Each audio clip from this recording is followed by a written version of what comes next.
Hello people, unless I make edits and add things, today this is going to be the last part of the video I record rather than the first part, because I wanted to give emotional relevance to the law of free will, which I start with, rather than having that just be the beginning.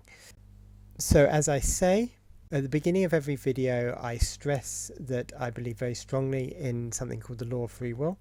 I believe being aware of this law, which was summarized in the law of one, is very, very important for protection in general, but the main reason is because it is a genuinely important law, that we are all individual aspects of the law of the one infinite creator, and because of that we each have a God-given independent way of looking at things, and for that reason someone else's rules, beliefs, whatever might not apply to us. So anything I say may not be useful, may not be applicable to you. This is also the only aspect of the video that I'm not going to audio edit. I'm not going to take out any ers or ums or confusion because I want this little bit to be a bit more genuine. But rest assured the rest of the video is going to be heavily edited so that it's very presentable. Thank you, and I hope you enjoy. This is a video analysing the chart of a single individual called David Wilcock, who's a famous New Age figure, or at least well known. This is done to show a real life individual in relation to the transits to see what we can then glean about those transits and apply to eclipses at large. And on the way, David himself. So one thing I want to make very clear before I begin, my personality is such that I like to really make sure I've sorted out the fundamentals, and the first part of this video is dedicated to that, but this might not be relevant to each listener. The sections here on the screen are roughly divided into a little bit of discussion of why I have formatted the video like I have. This is also things like disclaimers. Then I need to do some background information on David, which is separate from background information that relates to the transits that I'm talking about. So obviously, before analysing a real life situation with the transits, the situation itself has to be explained. Also at parts I might be able to say XYZ shows something about how the eclipse works, and we can apply that to here. We can take this demonstrated principle, for instance on a previous eclipse, and apply it to a future eclipse. So that's human design information that isn't related directly to David or the particular subject matter. I'm not expecting you to sit through the disclaimers and the beginning pieces about formatting the video if that doesn't interest you, and there are full timestamps included in this video. So just skip ahead to the pure human design information if that's what interests you.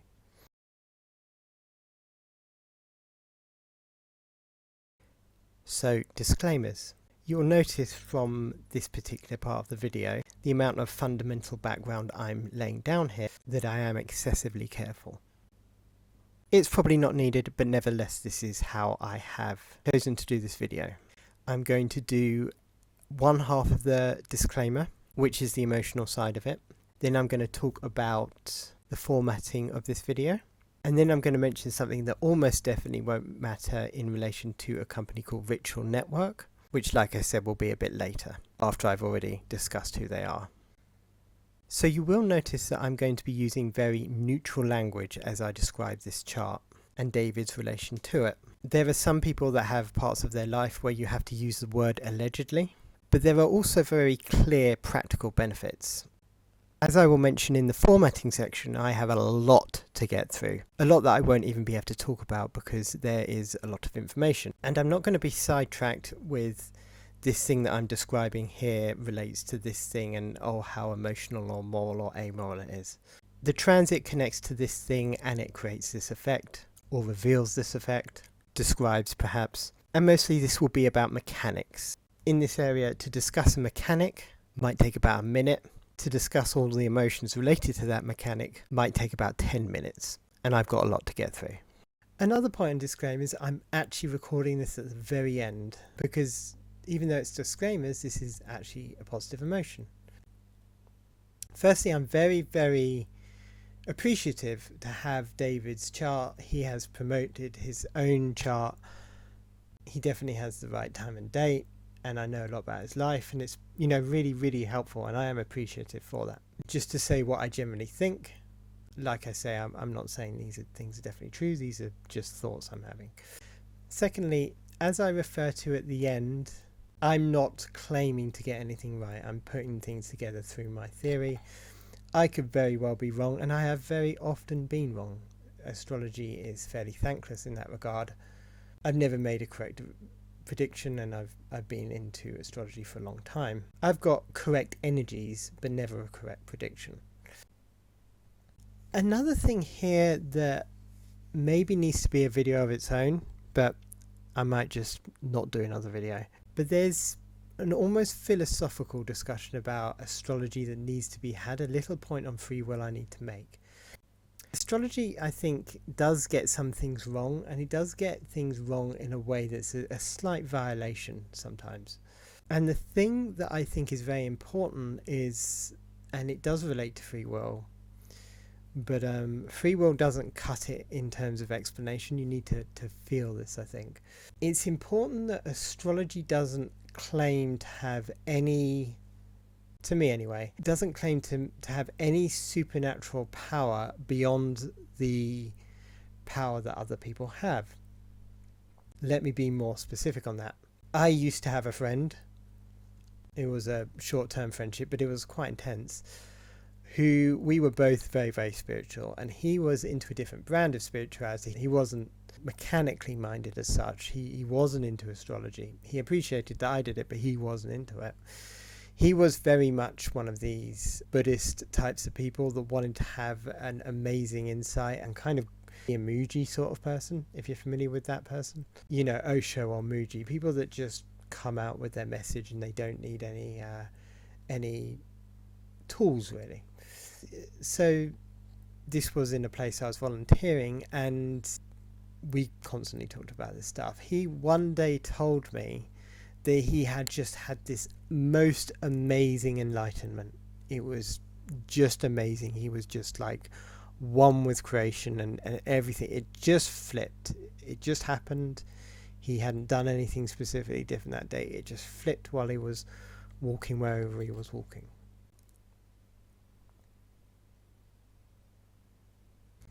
I remember, I don't know what was going on with me at the time. I was quite ill, actually. Not physically ill, obviously, although that would have been the real problem. I was actually mentally, this was the height of my mental problems. And I didn't really I remember, you know, when you're young especially, but I think in general we all fall into this sometimes, where you look at someone else's decision and you think, oh, that's wrong, they should really be doing this, or whatever it is. And I had that strongly in relation to him with this issue. You know, I generally thought, well, you know, who cares? Like, the thing that you know, well, can we direct this in some way? It's just how I think, I suppose. I'm quite like that. I like to apply the tool and do the thing. But I got up his chart, and there were so many exact points. There were several. Either they were exact aspects, so they were an aspect that was less than a degree, or they were conjunctions. There were several conjunctions to outer planets. There was more than one conjunction to outer planets. There's only 3 outer planets. And I was floored, right? But then I realized that I didn't really understand what was going on with this guy. Like, this is above me. That's what I generally feel about astrology. And another pattern I've seen is that very often when I've done loads and loads of astrology, done loads of it, got it all right, you eventually come out with the most mundane, normal thing that anyone could have told you, right? But it's forecast. This is not quite so the case with human design. Human design is very insightful, but that pattern is still slightly there. It's still underlying a little bit. And this is very important for free will and for, how people relate to astrology.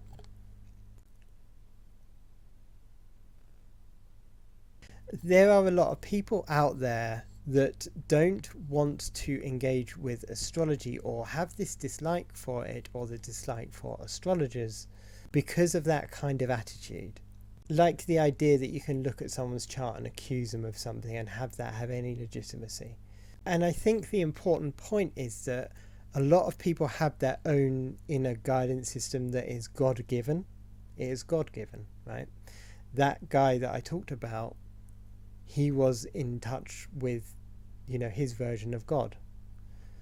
And that guidance is primary in that person's life. And so where I'm ending with this is when I do everything, forecast what I think might be happening with David Wilcock, even if I did turn out to be amazingly spectacularly right, ideally I don't need to have done anything that anyone couldn't tell you with common logic.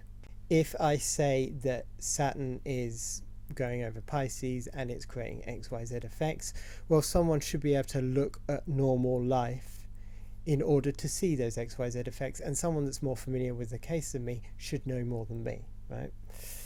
I think it's just important to say, because it's very important to be clear about that. And of course you may ask then, well, what is the point of astrology? If it can only tell you things that are normal, then what is the point of it? We don't need to go there right now. I will say though that there are people out there that are doing it a lot, to use astrology and use metaphysical belief systems.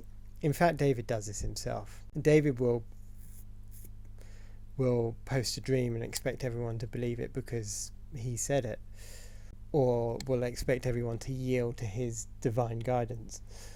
Knowledge of astrology simply doesn't give us authority over someone's life. We can look at it, say, oh, maybe this, maybe that. Isn't this interesting? This person did this thing and it correlates with this. But to say, like a lot of astrologers do, a lot of astrologers are very left-wing and have been trying to basically use astrology to justify their very left-wing positions in the face of reality, against reality, in opposition to reality. And that is not right. That is madness.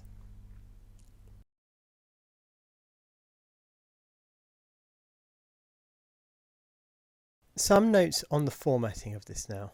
Firstly, this video is better quality than a lot of the ones that I've done previously. I don't even know why I need to mention that. But I used to do a lot of videos that were only 10 minutes, and they were fairly good, because in 10 minutes, if you're very passionate about what you're speaking about, you can generally get through it without making too many errors. Then I let some of these videos go on to about half an hour. I imagine those are full of ums and ahs and the audio quality isn't that good, which is an error on my part. I don't tend to go back and listen to videos before I publish them.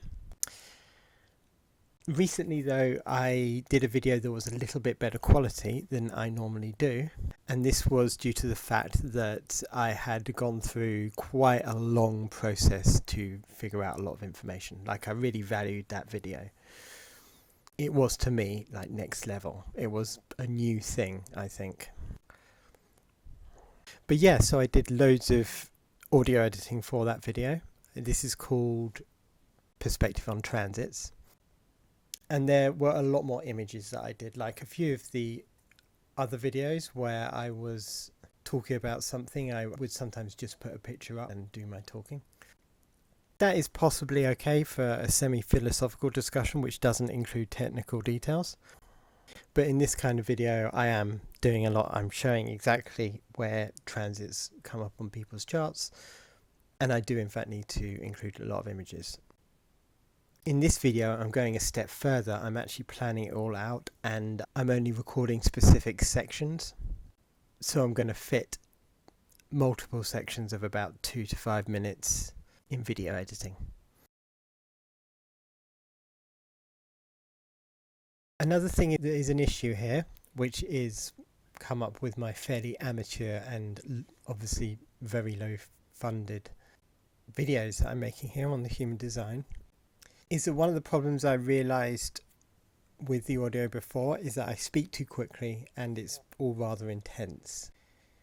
Specifically, I don't always take breaks in the conversation, so occasionally I might add in artificial breaks.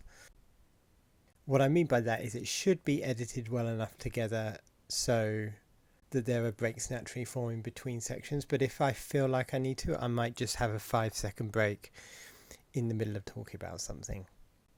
I feel I need to put these in. I really don't want to just overwhelm people with information and fast chatter. I think I lack a bit of intelligence in this area, so I don't think that I can do this perfectly, but I am doing my best.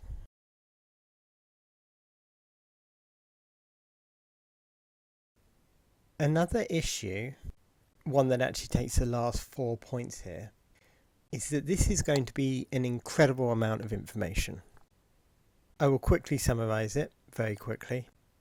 First, I need to summarise a very brief summary on just who David is and such. That should be less than 2 minutes. Then I need to describe exactly the physical thing happening on the 2017 eclipse with David.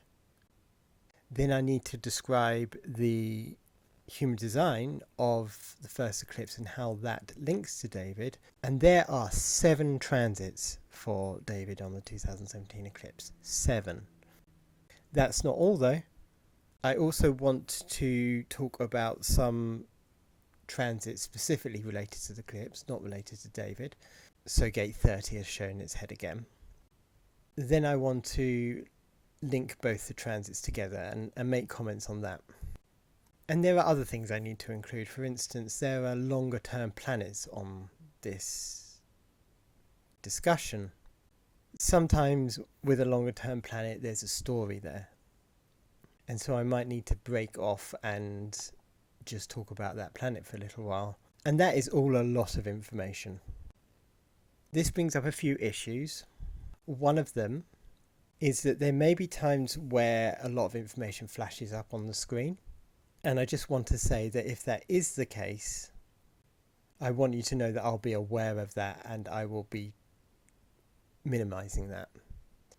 Like if there's 3 minutes of just flash, flash, flash, flash, that doesn't mean I'm going to continue on with that for the whole video. That will just be a few minutes. With all that information, I will probably need to leave a fair amount of things unexplained.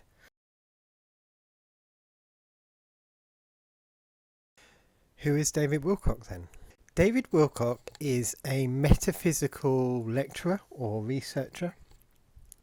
He produces materials in regard to a lot of off-the-wall concepts, so some of which I have outwardly agreed with on this channel, but there are additional ones which are specific to him, specifically that he has produced. In my opinion, or from what I saw originally when I looked at his work, a lot of his initial work seems to have been fairly legitimate. He starts off with the law of one and does a lot of research based on these things. So, like I said, the idea that aliens built the pyramids and such like that. He talks about free energy, the way galaxies are formed, and a lot of that kind of physics material, all based on the paradigm that we don't actually have an understanding of these things because there are negative forces suppressing this knowledge from our society at large.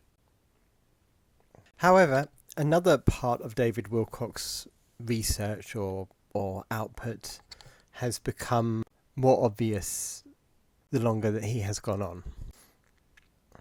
A man named Steve Cambion from Truth Seekers, I think, is the one that pioneered general skepticism of David Wilcock, at least publicly, so not in a forum or anything like that. Once you add in Stephen Cambion's skepticism, a lot of David's allegiances and a lot of things that he has said based on these allegiances have proven to be far more suspect. I will mention only 2 of those since they're both relevant. Well, one is especially relevant and the other just has to be said in any discussion of David.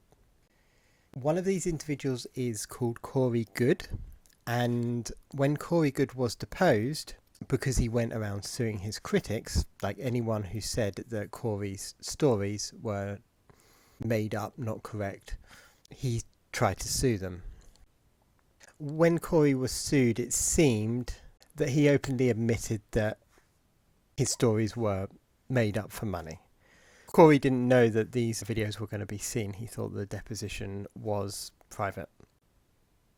Another one that we will go into in relation to the first eclipse is a man called Pete Peterson. I won't mention much about him here, only to say that Stephen Cambion is where you would need to go to look into that. Stephen actually personally phoned relevant parties in order to investigate Pete Peterson. So if Pete Peterson or any of David's insiders made a claim, then Stephen Cambion would, phone up whoever was mentioned in this claim, and in a lot of cases seem to have proven this to not be correct. This is the second part of that earlier disclaimer that is clearly seen in the index. So now I've mentioned the troubles that David has and who Stephen Cambion is. It appears that David Wilcock has a litigious approach to dealing with these things, and that he has contracted a company called Ritual Network. So I just wanted to say why I don't think this video would come under their radar.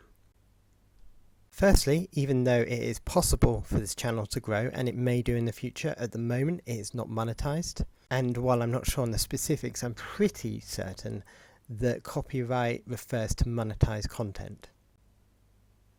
I'm not in the US, that may not make a difference. And I'm not actually using David's materials. It's quite common for astrologers to talk about someone's chart, and David certainly has no copyright claim on the human design chart. I also wanted to say that in relation to a source that me and David both think very highly of, the Law of One, in my understanding, coming down too hard on your critics would be potentially in violation of the Law of Free Will. The Law of Free Will, as the creator has it, not as negative entities have it, generally tends to support the idea that people have all the information needed to make a decision. If I did blow up and started getting a lot of attention, and with that came negative attention, or not negative, skeptical attention you might say, people doing videos of, oh no, this isn't real and all that kind of stuff, my understanding of the Law of Free Will, which I may or may not be able to do, would be to present my information, and then if somebody opposes me, they can present their information, and whoever wants to make a decision based on that has the full free will to do so. It's a very negative tactic to push down your opposition and thereby only give them one option. This is something that the negative does regularly. But hey, that's just my understanding.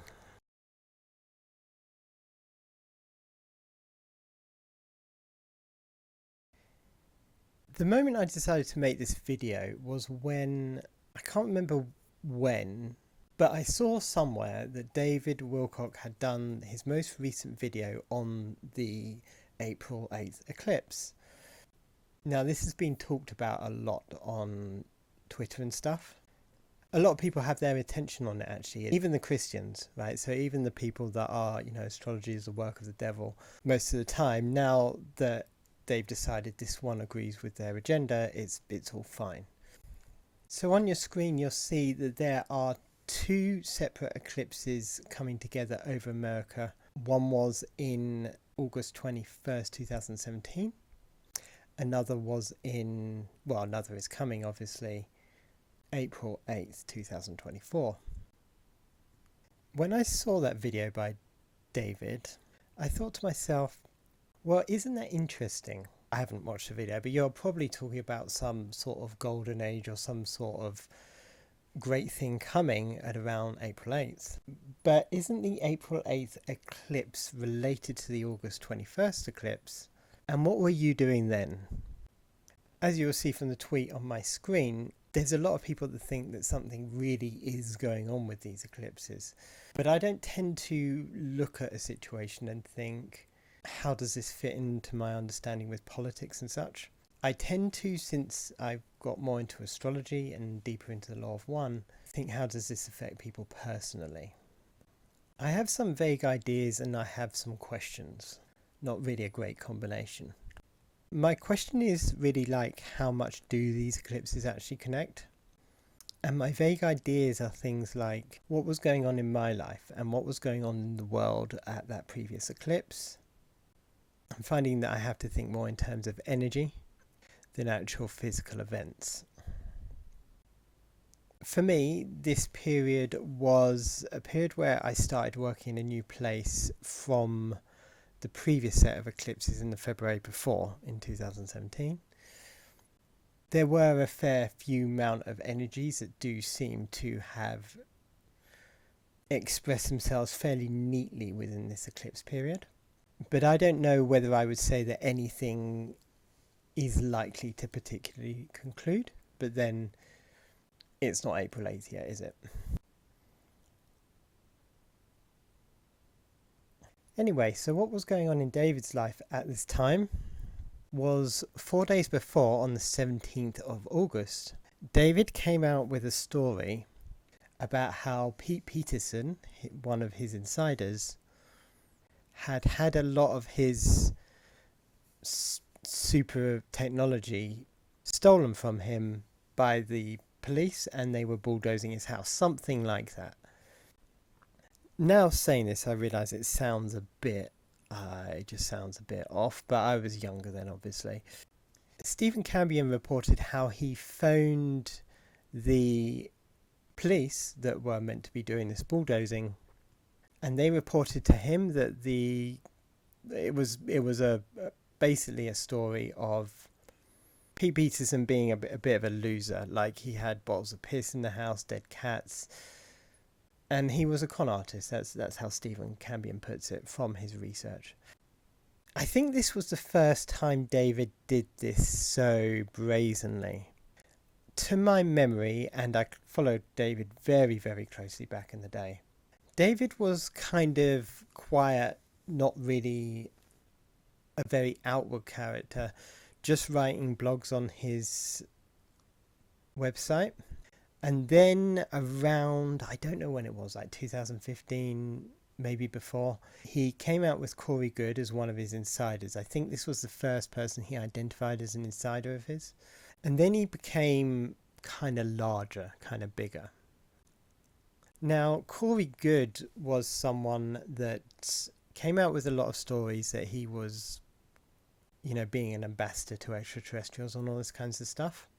And he never produced any evidence. And from more and more people have basically come to the opinion that Corey Good is just making it up. But Corey Good was able to receive millions and millions of dollars from these stories. I used to have a real naive faith in David. I had an intuitive discomfort with Corey Good, and I never believed him. And I often found Pete Peterson. Part of the story with Pete Peterson was he was meant to be this super genius, and it's quite easy to recognize intelligence in the way people act, at least in basic ways, and I felt Pete Peterson wasn't particularly intelligent. I tried to tell myself when I first found out some of these things, when Corey's deposition came out actually, that David was, well-meaning or naive or something like this. But as things have gone on, he has become more and more brazen. And even after the deposition, he has continued to support Corey Good publicly. What I'm trying to get to, though, is that the relationship he had with Corey Good was one where he promoted Corey and Corey told stories. Corey was good at the game of convincing New Agers of his stuff.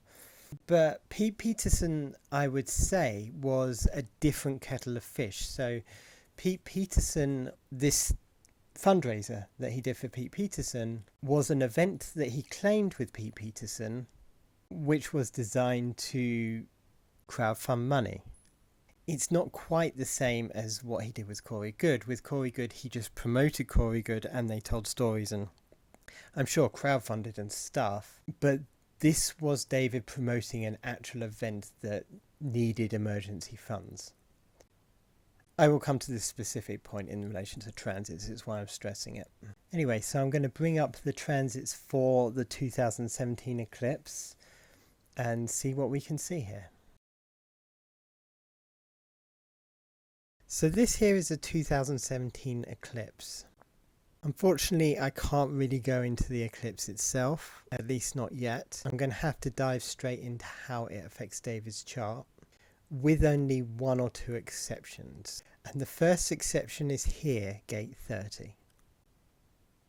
Gate 30 has been one of the most important points that I have talked about on this channel, at least in my view.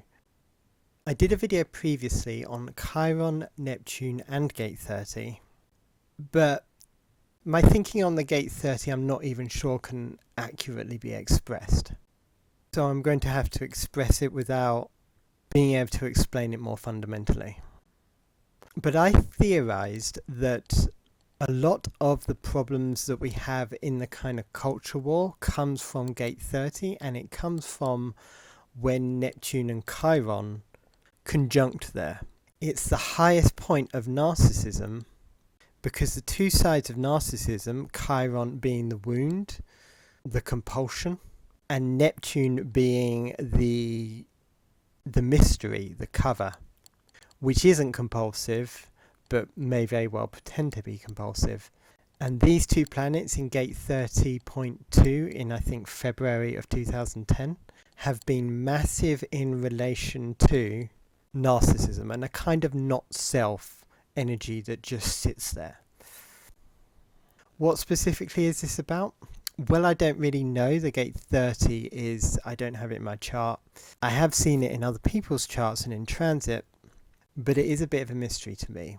It's meant to be the clinging fire and also the fates. So it's meant to be an extremely strong emotion, like a fiery emotion. The I Ching has it as two sets of fire. But it is also the fates and connecting to the fates. I suppose if you're passionate enough, you call for the fates. Perhaps that's it. I'm not 100% sure how it manifests, why it does what it does. But what I think the manifestation of this is, why I think this is so important, is that the gate 30 is where you emotionally decide if you want to follow the path of the fates or reject the path of the fates, prioritizing emotion. So it's this idea that my emotions are so important, they're more important than God. We see the Earth point on this eclipse has highlighted the gate 30, and we see this relates to David's Jupiter in the gate 41. Now I think Jupiter in the gate 41 is where David's message comes from. So it's all this stuff to do with there's going to be a new world, there's going to be amazing technology, all this kind of stuff. And I theorize that why he has been so successful at this is that a lot of people want to emotionally believe that. And they want to emotionally believe that, perhaps in contradiction to the fates. And that's why he is so successful in this. He has gained millions and millions of dollars. And when this Pete Peterson thing was happening with David on this eclipse date, we see that sense of emotion, that gate 30, was highlighted. And so that's the first point of the eclipse here.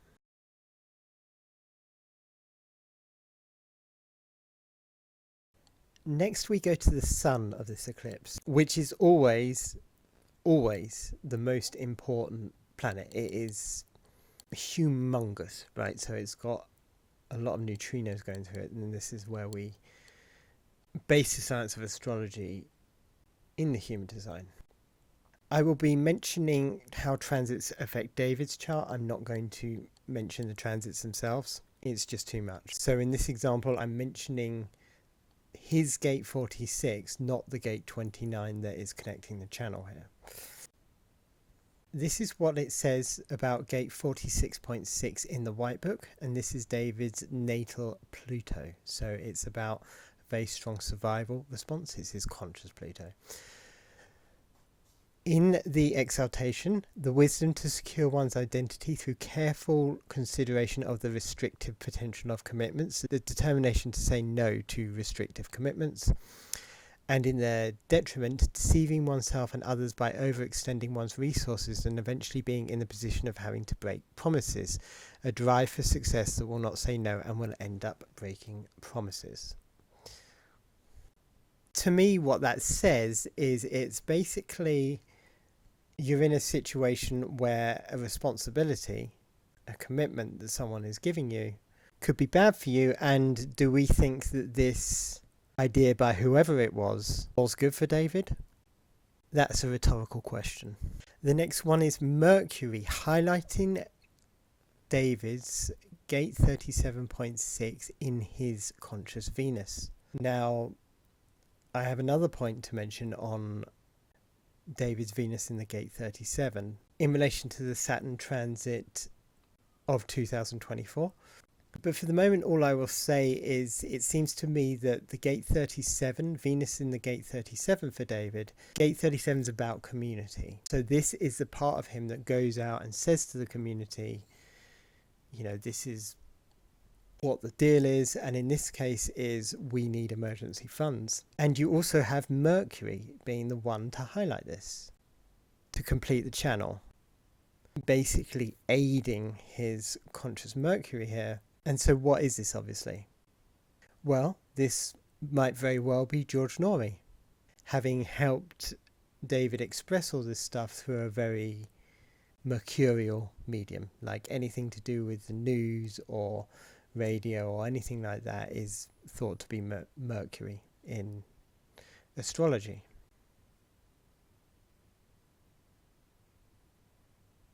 We will only do Pluto here and then we will go on to the conclusion of this eclipse, because Neptune and Chiron, which do interact with David's chart, would be better discussed in relation to the coming eclipse because there's some overlap there. I'm not going to mention Saturn in the 26.5, which also relates to David's 26.4. I just don't have anything to say on it. The conscious Mars is a very strong point. It's a very powerful drive within us. It's very uncompromising. And David's conscious Mars is in 54.3, and his unconscious North Node is also in 54.3. There's a potentially important point here in that David's unconscious South Node is being transited in the coming eclipse of 2024, but I don't know precisely what that is, if there is one. Adding on to this energy of David's conscious Mars, the gate is also gate 54, ambition, and it is in a line, the gate 3, which tends to push out and extend, called the martyr. From this, I would read that David felt that he had to do whatever it was that he was doing at this time due to a kind of survival need, like an unbelievable push. Now, I'm not saying anything was or wasn't justified, because I don't personally know what choices David had to express his energy in another way, if he did indeed have one. But that's what I'm reading in this energy. And now we come to what I think is the point of this eclipse, the overlying meaning of the 2017 eclipse. At least it can be shown quite succinctly with David's life. I've explained this briefly in the video Headgates, and as you can see, both the gate 63 and the gate 4 in the human design are highlighted by this eclipse, which highlights an entire channel and defines both the head center and the ajna.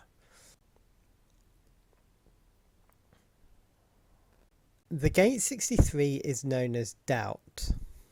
There are quite a few interesting points I could say about doubt, but I think we'll have to leave it at just doubt for the moment. Doubt and a hypothesis. So the gate 63 says, maybe this thing you're saying isn't correct. I'll go more into the gate 63 when I talk about how both of these eclipses connect, but I'm really trying to talk about the gate 4 here. Doubt, it isn't a pleasant energy, or the hypothesis is not a pleasant energy necessarily. And before the doubt is put on any further, put onto the gate 17, which is the creation of an opinion, it has to be tested in the gate 4. This is all in the sort of perfect chart, but in real life, often people will have the gate 4 but not the gate 63, which means that they will test things in general, which makes them skeptical, right? This entire stream is a scientific stream. It's not just the gate 63, which is the doubt. So gate 4 is the gate of researching, questioning things, and not taking things at face value. This is essentially what happened to David after this Pete Peterson emergency fund issue. And this shows something about Eclipse. Before now, I haven't really been able to ever quite capture how they work, like how you calculate what they actually mean. I have, in my personal life, experienced a lot of shifts and changes, and I've known eclipses are a big thing astrologically. Very real world changes, not just an emotional shift, like a real world change. But it's only now that I get how important the North Node is for directing everything. I don't usually find the nodes to be that useful or interesting in general forecasting, but my tentative theory at the moment is that the nodes kind of switch on with the eclipse and direct everything, and then they kind of switch off again. But anyway, so that is that on the basics of David's 2017 eclipse. As I said, there's still some points to come to, but as it is restricted to just David and this eclipse, that's the end of that little section.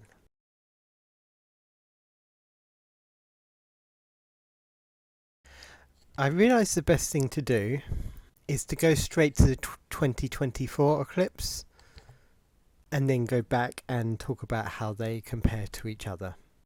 Because when I talk about how the eclipses relate to each other, that's going to be an in-depth discussion, whereas I can get through discussion on how David relates to the 2024 eclipse fairly quickly and fairly structurally, like mechanically.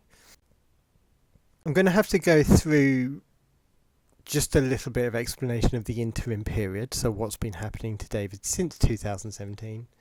But I just wanted to bring this eclipse point in.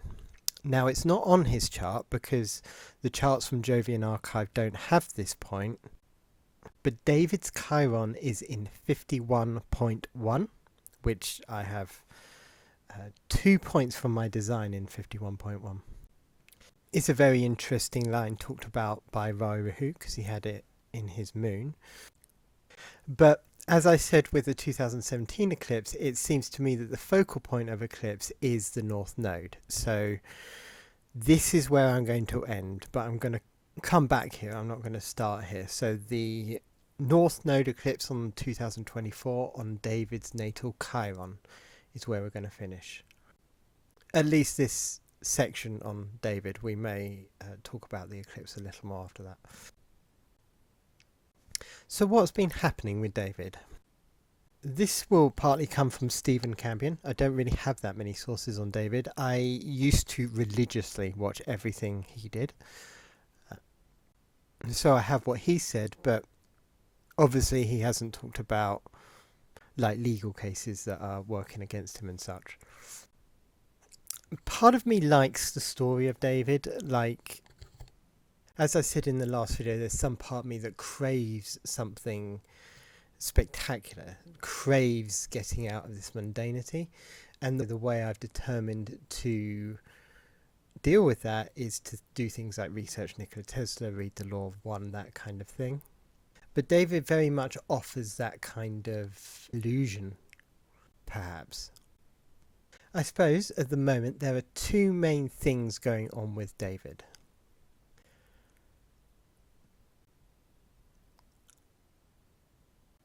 One is that he has produced a set of books from channeling which he originally did from 1996 to around 2000 sometime.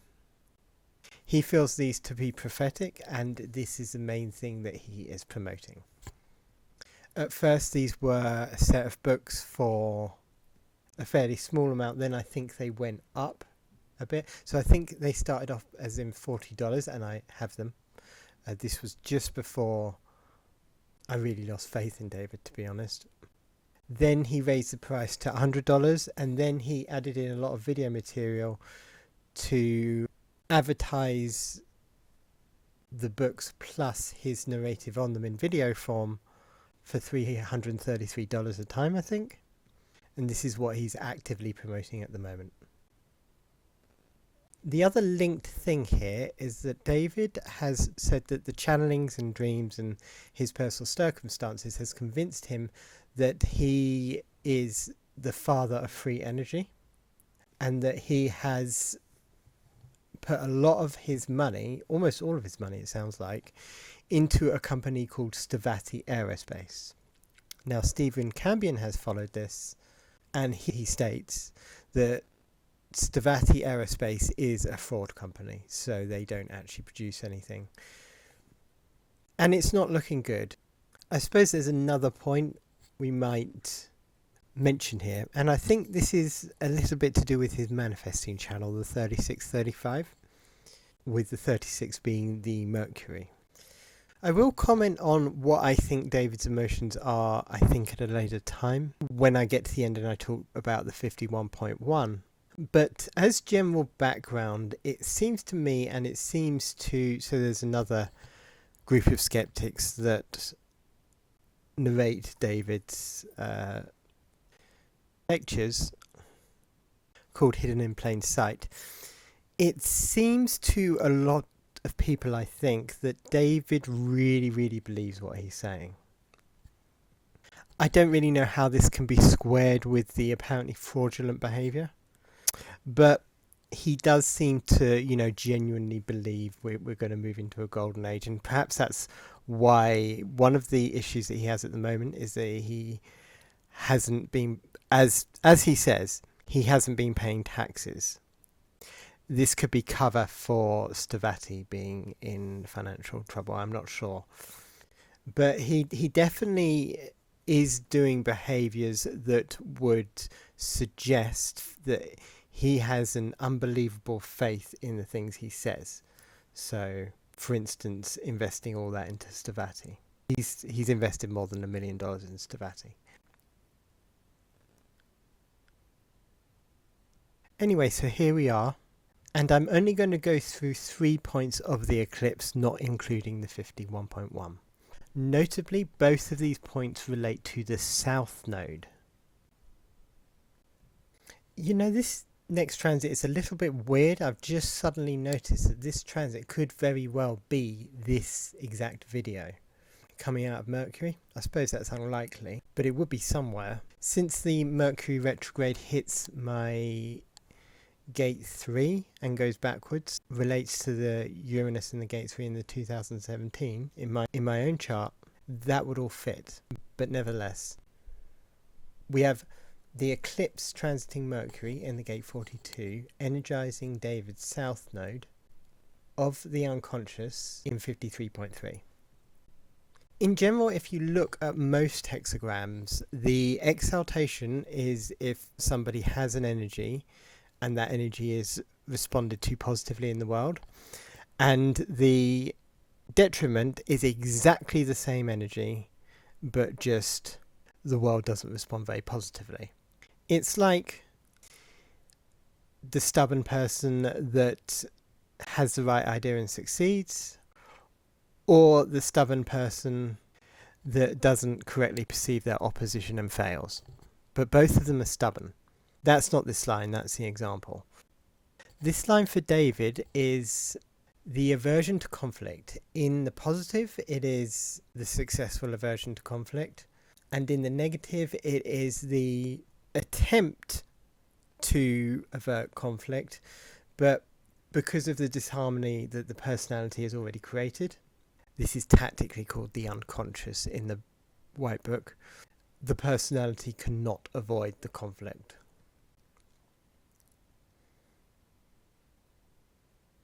You might say that David's past won't let him go, you might read from this. Then we have the south node of the eclipse energizing David's Neptune in gate 34.6. I'll read that out verbatim from the White Book. Knowing when enough is enough, the goods in exaltation, the good sense when having bitten off more than one can chew to spit part of it out, the restriction of the release of power when one does not have the strength to maintain it, and the detriment, enthusiasm overriding better judgment invariably leads to complications, the lack of restriction that can sap one's strength. We'll come back to that.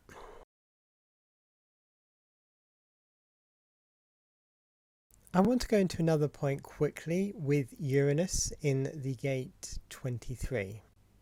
Now, if you were to be interested in channeling, and this has been shown in the incarnation cross of Rahu and Kala Rukhad, you would tend to start at the gate 61 and move down the central channel. David is interested in the channeling. He doesn't have the 61, but he does have the 24 that receives the 61, the 43, and then the Uranus here has allowed expression of whatever's happening being processed in that 43. This goes a little against the narrative of the general leaning of the rest of the video, where I have focused a little bit more towards the disharmonious aspects. But if there was evidence that David was doing legitimate channeling or something like that, this might be it. You know, I would love, it's such a nice idea that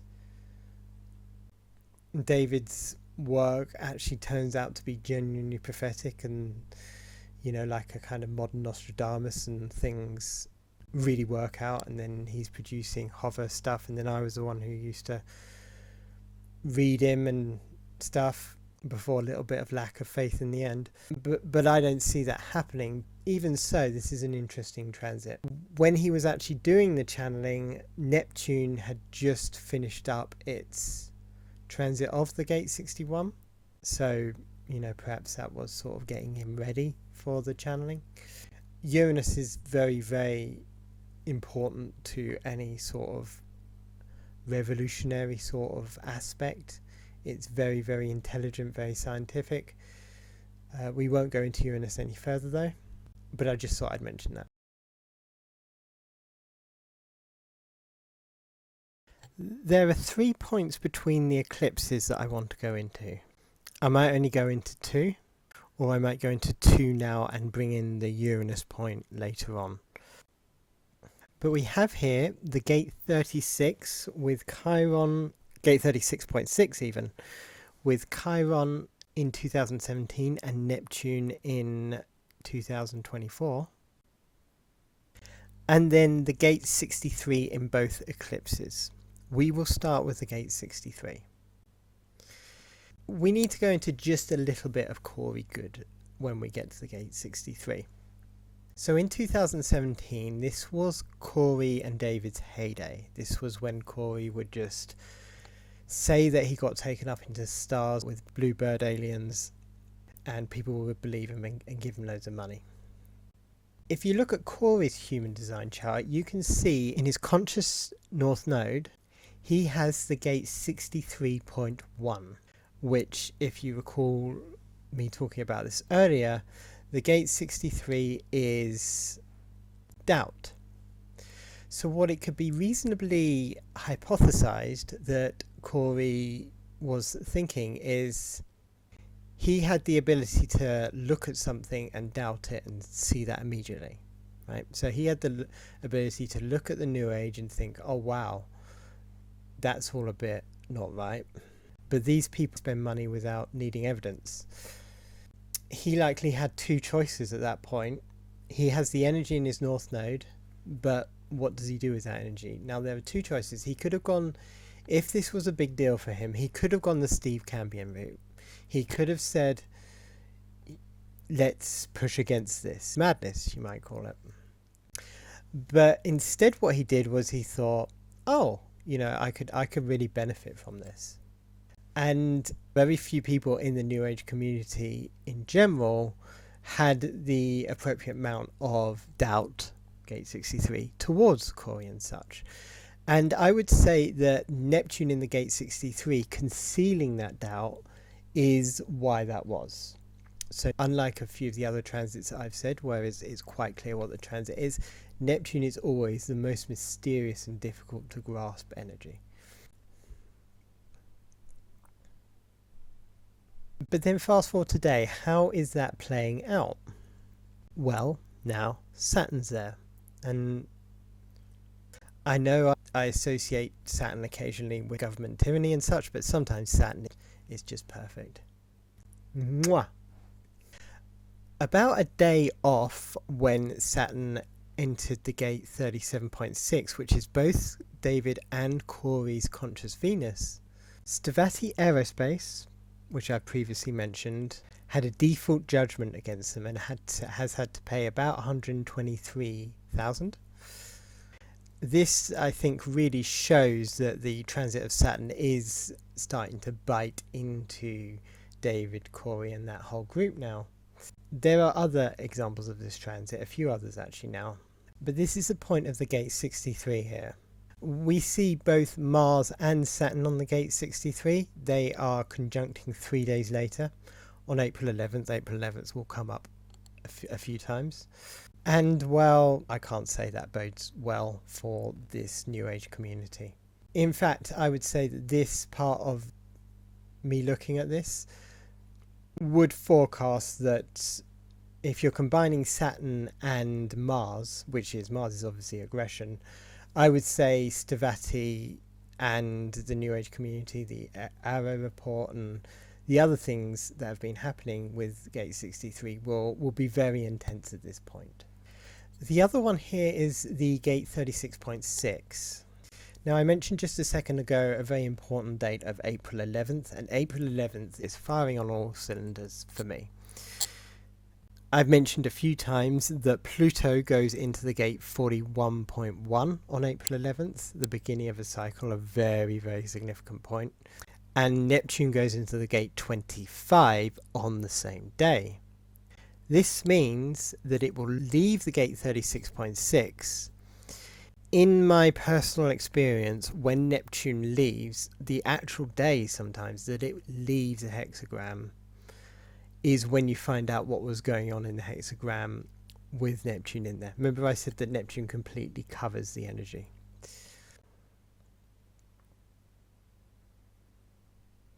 I imagine this is getting a little complex now. Please bear with me. This is part of the reason that I have done quite a few videos with more basic information. The video on the Chiron Neptune cycle may be important background watching for this. Like I said, I don't really have the time to explain everything with the amount of information that I'm expressing here. But as I've said, I've previously talked about the Chiron Neptune cycle. What I've said is that I tended to think when Neptune was ahead of Chiron, pre the Neptune-Chiron conjunction in 2010, it was very difficult to deal with narcissism within oneself, because you would get a conscious awareness of this way of being, but then the wound would come along afterwards. So you get the conscious awareness, because Neptune does tend to give you a lot of awareness. You get the conscious awareness of where you were being unpleasant and being able to get away with it and things like that. But then Chiron would step in and say, look, you're too wounded and you're going to just have to suck it up. After the gate 30 Neptune-Chiron conjunction in 2010, this changed. You would get the wound first. You wouldn't be able to do anything with the wound, but it would reveal there was an issue there. Then Neptune would come along afterwards and you would have a bit of, space, a bit of insight to actually try and solve the issue. And I think this is very positive. And we might be seeing a bit of this pattern in David's chart here. So it does sit on his Mercury, the gate 36.6, and gate 36.6 reads as the knowledge and attendant faith that the powers of darkness eventually destroy themselves. This is to do with the final hope of the negative succumbing to entropy.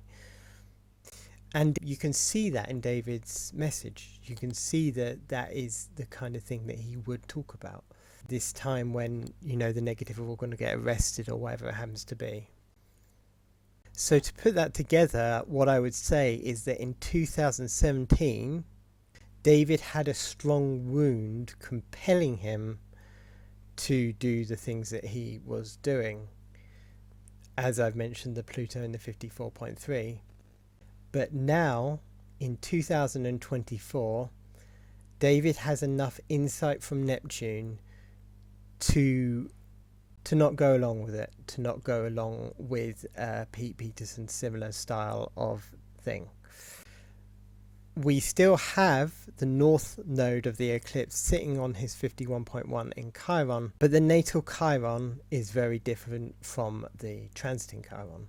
I know this as someone with an illness, and I would say that the transiting Chiron is generally a far simpler energy. The natal Chiron is kind of issues that span years and need a lot of insight, whereas a transiting is just your health issue on that day.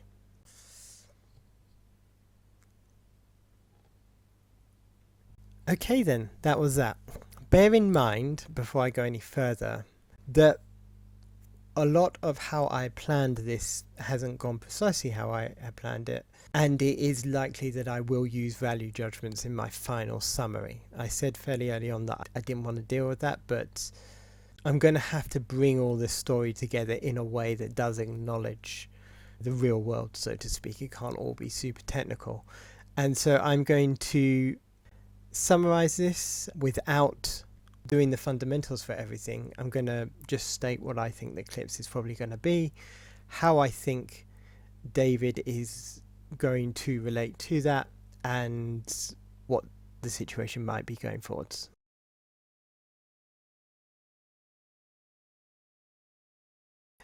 Okay, so I am going to have to monologue this last bit. I'm just going to talk, try and bring it all together. It's not going to be scripted and planned. I actually have the gate 4 in my chart, so despite the fact that I am as fully New Age as I am, as you can see in all this, I'm actually a little bit skeptical. I question every tiny little thing before I eventually find out that, okay, that thing was probably correct. And to me, there are still questions. I still don't see any real evidence for the 2017-2024 eclipse to be linked. I mean, it's linked because people feel it's linked, but there's no idea in eclipse families that they're meant to be, you know. I also, as I mentioned in the disclaimer section, have not had a lot of success with predictions in general. But I do think with the amount of strangeness that we're experiencing, that I do think there is going to be a change of sorts.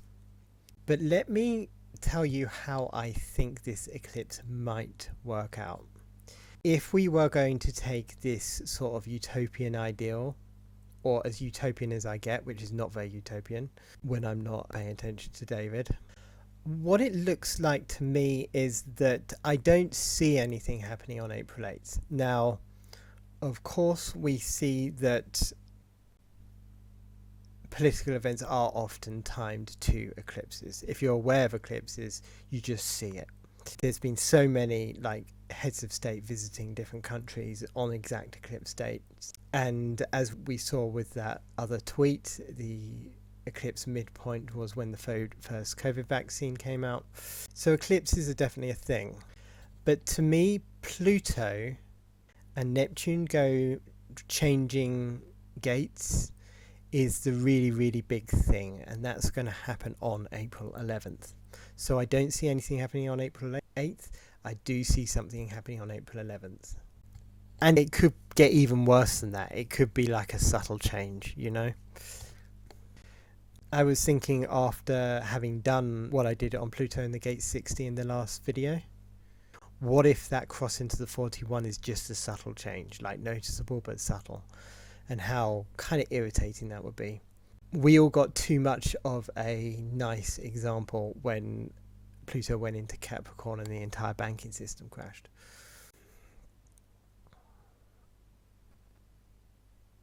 But I am someone that does pay attention to the human design chart, so let me just say what I see. And what I see human design wise is more optimistic than I personally feel.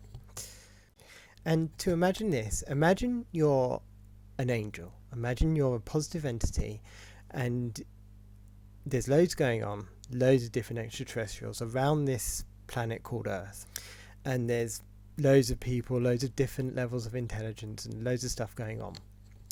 And you have to sort through it in order to, in a way, judge these people. You've given these people their prophecy of end times. You've told them as much as you can in metaphor that something's going to happen.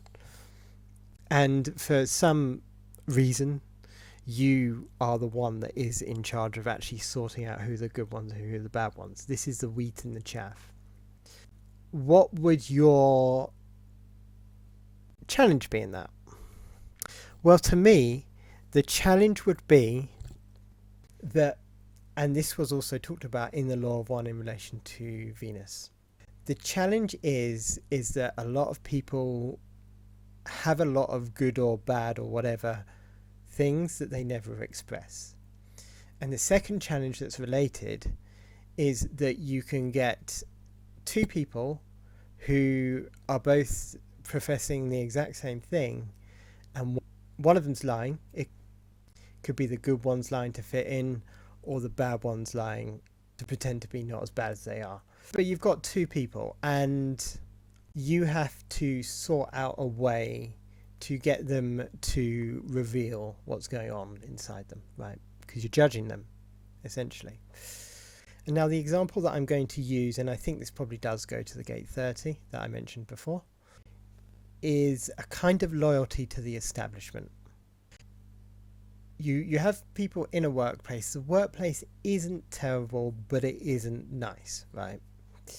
It isn't a place where a really good person can feel good, but it isn't a place that is exploiting people into health conditions and breaking the law.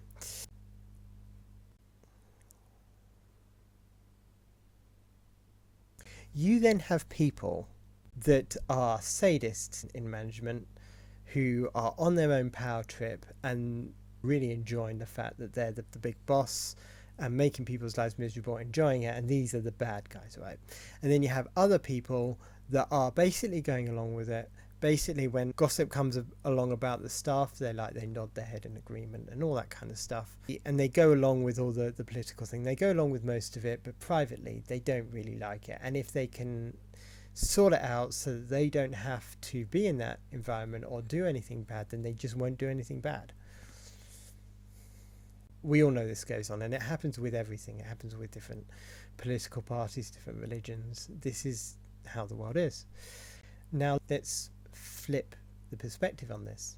What is really going on a deeper level with the bad person? Now, what I think is that the bad person not only does all the conformist things, but enjoys the animalistic sensations of being on the side of the alpha dog, right? So a lot of us that are good people look at the things the government are doing, look at the wars, and feel a sense of horror and avoid it, right?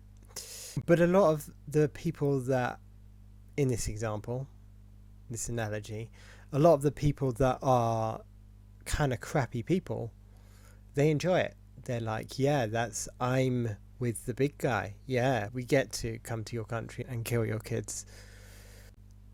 And from there, if you were going to bring them an experience that would shake things up and reveal things, what would it be? And this is a way that I think is good at looking at this. What are positive entities trying to do? If there is a harvest, if the biblical people believe if there are positive entities involved in this, they are doing this kind of stuff. I remember trying to talk to Christians about, why don't we listen to what angels say? Why is it always the Bible? And they just didn't have an answer for me. But the angels are there and they're doing something.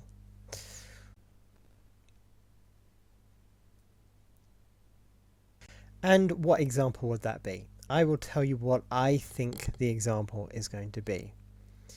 I think, as I said, that a lot of people subconsciously attach to this idea of Western governments being the alpha, and there's an emotional element to this. There's a narcissism to this, and this is the reason why when events happen, the mainstream media always has to present the Western countries in a good light. What I think will happen is I think Russia will decisively win in Ukraine, and the Western governments will completely have to back off. Then, following that, I think that things will just start to dissolve a bit. And when Pluto goes back into gate 41 in January 2025, probably Trump is elected and sworn in, inaugurated, that is obviously when things will really move forward. As you might have imagined, I do take this from transits. So Pluto going to the gate 41, it will go there for like a month and retrograde back out. And then you've got Neptune in the gate 25. What I think Neptune is that Neptune is going to dissolve the political boundaries, the political divides between people, and that's normal people, not politicians on the bigger stage. Because once Neptune goes into the gate 25 and it has that dissolving, covering effect, it stays there. It doesn't retrograde back out. It does retrograde back out, but for far less time than Pluto. It stays there for quite a few more months. And gate 25 is, I think, where a lot of these political things get expressed, because gate 25 just expressed whatever it thinks. It's the only gate like that, really. It's the only gate without an agenda. Someone with gate 30 is going to, emotionally move it around and gossip. Someone with gate 37 might have their own friends of their own political persuasion. Someone with gate 49 is going to go out and challenge the government, probably. Someone with gate 32 is just not going to want to change their political opinion. And they're going to regard politics like an animal regards the forest at night. Tiger might just walk out. We need to be aware. And we need to be aware that it may hurt us. But gate 25 is just like, this is what I think. This is why I think it. 51 is very much about experience. And that's what I think Neptune's going to be in there. So Neptune is going to do that for a longer time. Pluto is going to be the event. And then Neptune, for a longer time, is going to dissolve the political divides as a result of this Russia-Ukraine thing.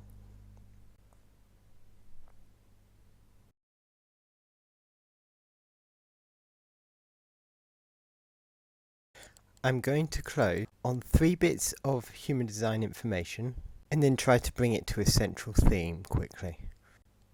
The first one is a bit of a wide shot. It's a bit of a theory of mine. If you've been following my channel, you'll know that I often do try to put together theories to understand the human design chart. It came to me when I was thinking about different authorities. So you have the emotion, solar plexus, you have the sacral, and then you have the spleen. And I wondered why the solar plexus has such authority. It literally takes over every other center if it's defined. It's the dominant authority. My theory is that on a very fundamental, we're not meant to be alone as people, as a species. When we talk about this, though, it's often in relation to evolutionary psychology. In the secular world we live, a lot of explanations are skewed towards evolutionary psychology. But I wonder if there's a sort of a spiritual group nature and we're all meant to relate to each other. And furthermore, I wonder if to truly move into a positive place, we need to be in a kind of positive society. So people's general positivity feeds into each other's chart. So for instance, someone that has an emotional definition ends up as a very positive experience to someone that doesn't have emotional definition, and thereby we sort of achieve completeness. Because at the moment in our society that really isn't the case. And would this then be why the solar plexus is the dominant authority? Because it doesn't talk about the individual's energy field, it talks about the group's energy field. This seems quite obvious to me from having known emotionally defined people, and also just generally looking at the emotional centre itself. How this relates to David is that David is living in a house on his own and kind of going mad, seemingly. And perhaps this is part of the reason why. And as a society moves forward and gets more healthy, perhaps just communal interaction will solve a lot of our problems. There's a big potential discussion that we could have about how, for instance, people overemphasize romantic love, perhaps because what they need is community. And we come finally, of course, to the North Node sitting on top of David's Chiron in the gate 51.1. Now, Varuhu has a great story about this one, where he describes that the only way that he was able to tolerate the human design information, because it, an unbelievable shock to channel this amount of information and the experiences he had surrounding this, was because of this gate 51.1, and he described some things that had happened to someone else who had apparently attempted to channel it and it hadn't gone so well. The gate 51.1 is a shock, and it is a shock that is so strong that the personality has to withdraw. Over the years, David has described processes where he has had to process a large amount of shock, and he has described various bullying and other such instances, friends dying and such, that all relate to the same theme. So this seems like that this eclipse will bring for David that fundamental shock and likely a need for withdrawal. Now, on the one hand, if he did do everything absolutely amazingly, if there was some sort of sudden utopia like he has likely prophesied, then that would be a good shot. But more likely to me is the shock that nothing happens that he would like to happen, and potentially more trouble with Stavati and such like that will just make things difficult for him. The overall direction here is likely a shock that removes him from the world in general. And I'm not talking about like incarnation, I'm talking about withdrawal from the public eye and, the attempt to heal, probably alone. Going back to the Eclipse South Node, energizing the gate 34, which is about biting off more than you can chew. This is the past of society, so it's not the past of the individual, it's the past of society. And it's being bridged by clarity in the gate 57. Is this saying David has to reflect on whether he can take on all these things, whether he can take on Stavati and all the various other things that he has taken on? Can he let it go, or is he going to engage in the restrictions that sap one's strength? And if we think about how that relates to the North Node in the 51.1, is this going to be an element in his declining mental health?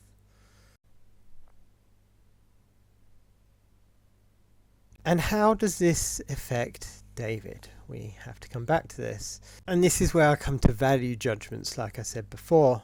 It seems to me what David is trying to do is he's trying to have this unbelievable belief in the positive forces, in the utopian ideals revealed by a massive political change, because he wants to absolve his sins, right? His last stream was, or the last one that I followed, not his last one, the one before, was Disturbed. he talked about how his dreams had been telling him that Donald Trump knew how much he'd been suffering and was his best friend and all this. And this is the delusion of somebody who is cracking up. And remember, I'm not saying he's wrong. I don't think he's right about Trump knowing who he is and all that kind of stuff. But I'm not saying that he's wrong about the eventual utopian ideals. But from my reading, the process will be grinding and slower. Unless Pluto decides it's not going to retrograde, we're going to go back into the gate 60, back to the grinding where nothing can change. But David has put all his eggs into the basket of everything changing, probably on April 8th. I didn't actually watch his video on April 8th, but that's probably what he said, because that's always what he says. And so what will actually happen? Ukraine will lose. A lot of David's followers that are white liberal women will suddenly not be feeling right out of their gate 30. They won't be feeding his gate 41 like normal. I would imagine they follow a very confused political belief system where somehow things are going to work out without any of their left-wing ideals being upset, and that they subconsciously have a connection to the left wing, the welfare state, and big daddy government protecting them. So this shock from Pluto going into the gate 41, shocking that gate 30, will turn followers away from David, and the entire story of the eclipse, focusing its energy on the 51.1, which is his Chiron, will only increase that madness. Nothing is going to seem to change. Things will actually change a great deal, because if, say, Ukraine were to have lost, the whole global order will be starting to unravel, but it won't happen immediately, and David's been waiting a long time. And I will end on two quotes by Stefan Molyneux. One of them I have a direct reference for, and one of them I don't. It's annoying. I've listened to a lot of his stuff without recording the quotes, and when I listen to his stuff now, I definitely keep the quotes and re-listen to the same podcast rather than moving on. But I might be able to find it. It might be on something that he did on Twitter. Like the subject was Twitter. Anyway, what he said was that the devil comes to you and he says, you can do all of this good, but you just have to compromise your principles right now. But then, once you do compromise your principles and you gain status, you gain money, things start to work out, you are no longer able to do that good. It's being taken away from you. And the next one is from podcast 5448 and about 1 hour 20 minutes. It won't be exactly phrased. He basically says, God cannot undo the evils you have done. You can repent them, but you can't erase them. You can't undo them. What he was referring to is when parents have done something, horrible to children, like grown up, shouting at them and made their lives miserable, and then they want to erase that. They want to not bring it up or offer a very short apology and never bring it up again. And people do want to just undo their sins, but you can't undo your sins without contrition. Like I said, I have David's books, and latish in the second one, I could get the exact quote or the exact passage. David talks against Christianity as being useful in his personal understanding of channeling. Of course, the Law of One talked a lot about free will, and that is everyone's choice, but to me, I don't know how someone can work in the area of spirituality and oppose the negative, not be interfered with by the negative, without Christ. Because I think that the energy of Christ is the power, in a sense. It's the entity that is powerful enough to do that.